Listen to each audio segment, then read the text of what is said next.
প্রিয় মুক্তিকামী ছাত্র জনতা, আমরা দেখতে পাচ্ছি যে আমাদের এই অভ্যুত্থান এবং বিপ্লবের পরেই দেশে অরাজকতা নাশকতা করছে ফ্যাসিস্ট এবং তাদের দোসররা। আমরা দেখতে পাচ্ছি যে বিভিন্ন জায়গায় এখন গোলাগুলি চলছে, মন্দিরে হামলা হচ্ছে এবং নাশকতা ও লুটপাট করছে।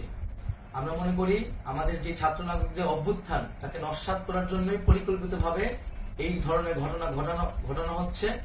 আমরা মুক্তিকামী ছাত্র জনতাকে সজাগ এবং সতর্ক থাকতে আহ্বান জানাচ্ছি এবং আমাদের যে অন্তর্বর্তীকালীন সরকার, আমরা সেই সরকারের যে প্রস্তাবনা 24 ঘন্টার সময় নিয়েছিলাম, জরুরি পরিস্থিতি মোতাবেক আমরা এখনই তার একটি রূপরেখা ঘোষণা করছি।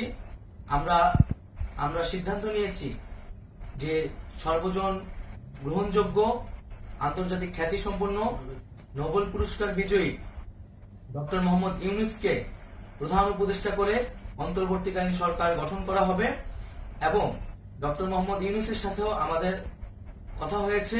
তিনি ছাত্র জনতার আহ্বানে বাংলাদেশকে রক্ষা করতে এই গুরু দায়িত্ব নিতে সম্মত হয়েছে।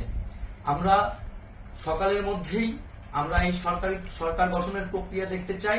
রাষ্ট্রপতির কাছে আহ্বান থাকবে যে দ্রুত সময়ের মধ্যে ডক্টর মোহাম্মদ ইউনূসকে প্রধান উপদেষ্টা করে অন্তর্বর্তীকালীন সরকার গঠন করা হোক এবং এই অন্তর্বর্তীকালীন সরকারের বাকি সদস্যদের নামও আমরা সকালের মধ্যে ঘোষণা করব।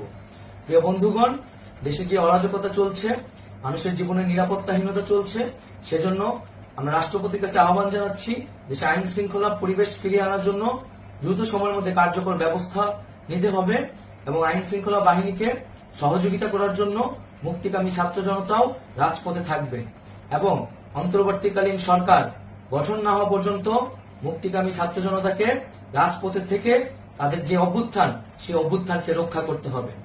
প্রিয় বন্ধুগণ, আমরা রক্ত দিয়েছি, শহীদ হয়েছি।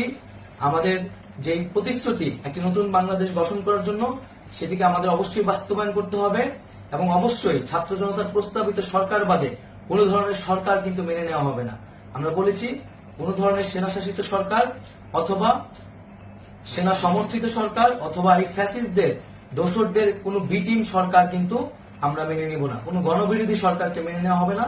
ছাত্র জনতার অভ্যুত্থানকারী যে প্রস্তাবিত সরকার, অন্তর্বর্তীকালীন সরকার, যেটা আমরা সিদ্ধান্ত উপনীত হয়েছি ডক্টর মোহাম্মদ ইউনূসকে প্রধান উপদেষ্টা করে এই সরকার গঠন করা হবে, সেই সরকারকেই বাস্তবায়ন করতে হবে অবিলম্বে।